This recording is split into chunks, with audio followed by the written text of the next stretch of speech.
ભરૂચ જિલ્લાના વાગરા તાલુકાના વિંછિયાદ ગામના તળાવમાં હજારો માછલીઓના સામૂહિક મોતની ઘટના સામે આવતા વિસ્તારમાં ચકચાર મચી ગયો હતો।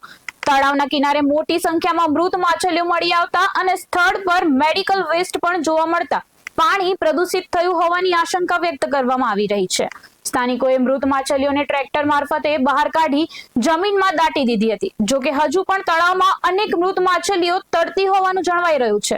સમગ્ર ઘટનાને લઈને પાણીના નમૂનાઓ અને મૃત માછલીઓને વૈજ્ઞાનિક તપાસ કરાવી જવાબદારો સામે કડક કાર્યવાહી કરવાની સ્થાનિકોએ માંગ ઉઠાવી છે।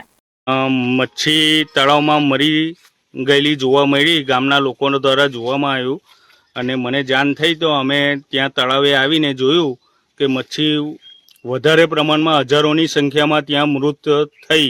કયા કારણોસર મૃત થઈ તે હજુ જાણવા મળ્યું નથી ને તેના માટે ગ્રામ પંચાયત દ્વારા મારા ઘરમાંથી છે મિસિસ ને હું ગ્રામ પંચાયતનો સભ્ય યાદવ પ્રદીપસિંહ ઘનશ્યામસિંહ ત્યાં મામલતદારશ્રી અને તાલુકા વિકાસ અધિકારીને પણ જાણ કરવામાં આવી હતી કે ભાઈ આ રીતે ગામમાં તળાવમાં મચ્છી મરી ગઈ છે તે એના માટે આગળની શું પ્રોસેસ ને કયા કારણોસર મરી છે એની તપાસ થવી જોઈએ અને જે એનો ગુનેગાર હોય એને કડકમાં કડક સજા થવી જોઈએ।